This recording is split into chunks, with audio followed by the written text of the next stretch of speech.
एक बार की बात है। घने जंगल के किनारे बसे एक अनोखे छोटे से गांव में माया नाम की एक जिज्ञासु और दयालु बच्ची रहती थी।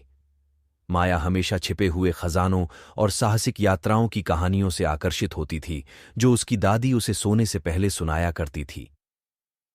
एक धूप भरी सुबह, जब माया जंगल के किनारे खेल रही थी, उसने उलझी हुई लताओं और घने पत्तों के नीचे कुछ चमकता हुआ देखा।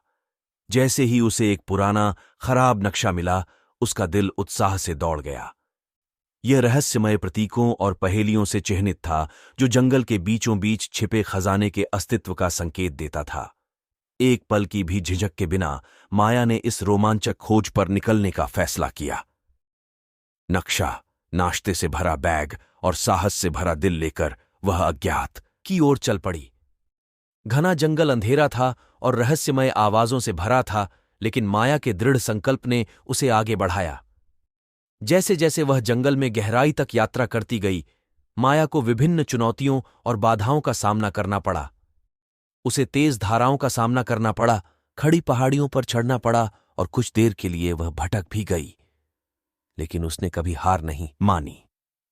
जब भी वह थकी हुई या डरी हुई महसूस करती थी, तो उसे बहादुरी और दृढ़ संकल्प की कहानियां याद आती थीं, जो उसकी दादी ने उसके साथ साझा की थीं। दिन हफ्तों में बदल गए और फिर भी माया मानचित्र के सुरागों का अनुसरण करते हुए आगे बढ़ती रही। रास्ते में उसकी जंगल के प्राणियों से दोस्ती हो गई, जिन्होंने उसे दुर्गम इलाके में नेविगेट करने में मदद की और उसे मार्गदर्शन और सहयोग प्रदान किया। आखिरकार अनंत काल की तरह महसूस होने के बाद माया जंगल में एक साफ जगह पर पहुंच गई। वहां एक विशाल प्राचीन ओक के पेड़ की जड़ों के नीचे उसे काई और लताओं से ढका हुआ एक छिपा हुआ संदूक मिला।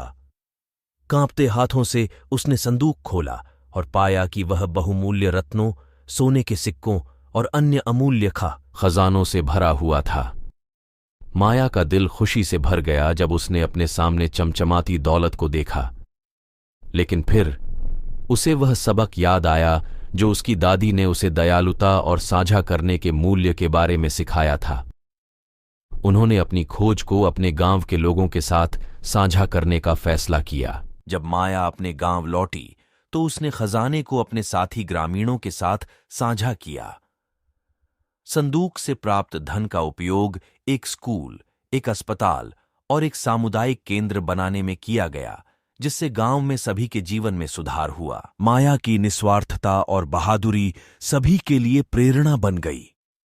उसने सीखा कि सच्चा खजाना सिर्फ सोने और गहनों से नहीं बनता, बल्कि उस प्यार और दयालुता से भी बनता है जो हम दूसरों के प्रति दिखाते हैं।